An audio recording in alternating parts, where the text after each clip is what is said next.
Now that the vSphere client's installed, I'm going to go ahead and use it to connect to my ESXi host. So I'm just going to open it.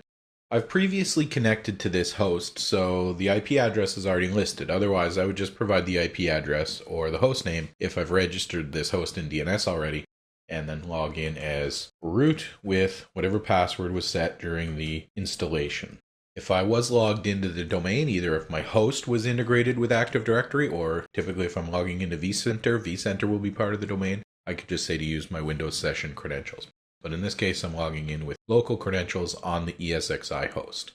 Click Login.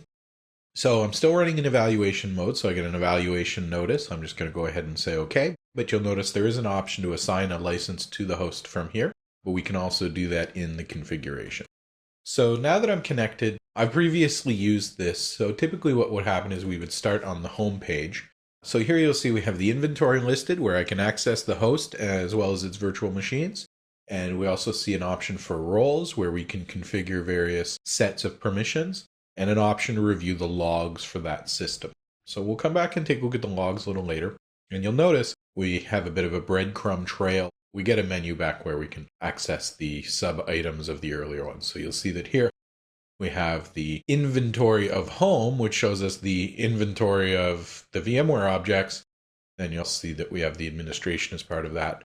And we have roles and system logs. So if I go back to my inventory, you'll see that the host that I connected to, and I used the IP address when I connected, is listed here.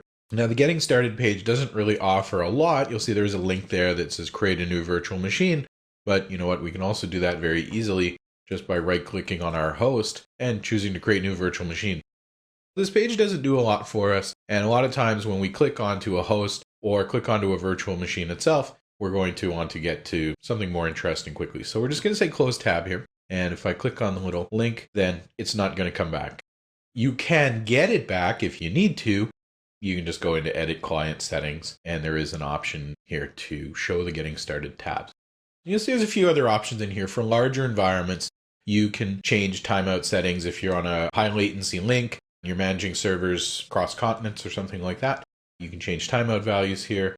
You can also go in and see some of the size and other details that'll be used for displaying large sets of lists. So now that we've closed that initial welcome page, we've got the summary page. You'll see here it's telling me that I've got ESXi shell enabled. That's always going to bring up a warning when we turn it on.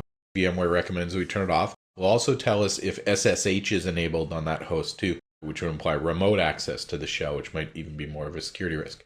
Now, in this case, I'm running ESXi inside a virtual machine, running inside VMware Workstation. All my manufacturer and model details here list VMware, although, of course, this is typically going to be our physical hosts that we're running it on.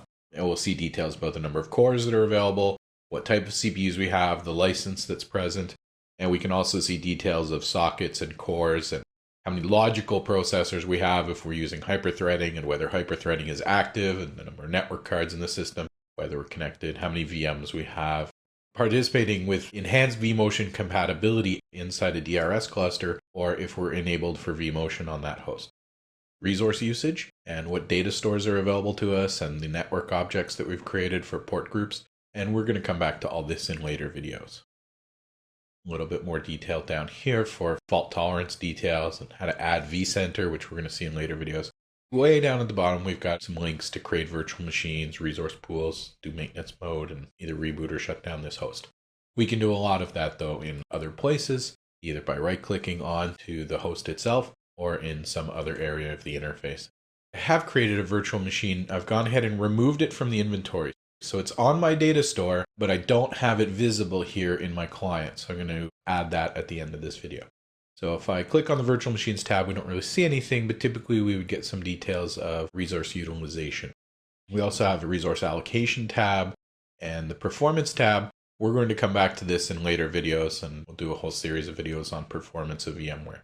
And if we go over to the configuration tab, this is really where most everything that we need to do in order to get ESXi configured the way we need it to participate with whatever storage it's going to use and configure whatever types of networking topology we need. A lot of the other system-specific configuration for DNS and for default gateways and so on is all here as well. So if we look over hardware configuration, you'll see under health status that we can view various components of the system. depending on what's reported to VMware by the system anyway, depending on what the BIOS represents to VMware. We can see actually quite a lot of detail here in terms of fan modules and if they're failing or if there's problems with their rotation speeds and things like that. And we can get whatever warnings bubble up from the system. When you're running this on a physical machine, you're going to have a lot more functionality available than we get here. Click over to processors. We'll see the same kind of details that we had on the summary page for the processors. And there's the properties link that's grayed out here. If you have a system that's hyper-threading capable, you can go in there to configure whether or not VMware should use it. If you have hyper-threading capable hardware, definitely make sure that it's turned on in your system BIOS and make sure that it's turned on here as well. And a little bit more detail of the system. See things like asset and service tag details or whatever, again, that your hardware provides and represents to VMware. If we go under memory, there's not really anything that you can see or do here, but we do see a little bit of detail on how much memory we're using for the system, and you can see it's actually very little, and how much memory is left available for the virtual machines themselves. And we'll take much more of a look in the performance videos at how memory management works, because there's some fascinating things that VM kernel is able to do. If we click over to the storage link, we can see the data stores that we have available. So when we did our installation on local disks, whatever disk space wasn't used for the system was automatically formatted as a VMFS file system. Once we start presenting volumes from the SAN, or once we start presenting LUNs from the SAN, whether they have a volume on them or not, we're either going to need to discover those LUNs and discover the VMFS volumes on them, or we're going to need to discover the LUNs and then place VMFS volumes on them. So we'll take a look at all of that in the storage videos, but this is where we would do it. And we can see the VMFS volumes that we've created and also the devices that are actually present either in the system or that are being presented over iSCSI or Fiber Channel. And we can see the transport options here for that.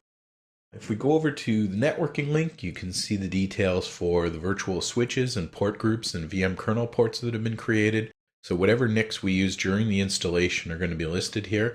And you can see that we've got a vSwitch called vSwitch 0, a virtual machine port group, which is what we're going to connect our virtual machines to, called VM Network, which has various options associated with it we'll look at in another video. And the VM kernel port, which actually represents the VM kernel logical IP address that we're going to use to connect to it. Now, we can use VM kernel IP addresses effectively, or VM kernel ports with IP addresses assigned to them, for quite a few purposes in VMware. Either for connecting to them for management purposes, for vMotion, for iSCSI, for fault tolerance, and other features. We may need to create quite a few additional VM kernel ports for different IP-based functionality of the host itself. The virtual machines will be bridged onto the network. There's no network address translation or anything like that in VMware. Those virtual machines will have to have their own IP addresses configured as appropriate. We're just going to attach virtual machines to this port group, and they're going to get automatically pushed out onto these NICs. Now, whether 2 NICs is enough to handle the load for all those virtual machines is certainly a question. We'll talk about that more in the networking videos.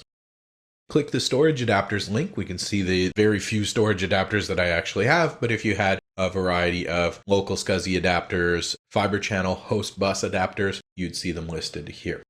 We click over to network adapters, the same thing, but for our network interfaces. And we can see that there's certain details present, like the MAC address of the interface and what vSwitch it's currently associated with. Also the observed IP ranges that can help us identify what the NICs are actually attached to.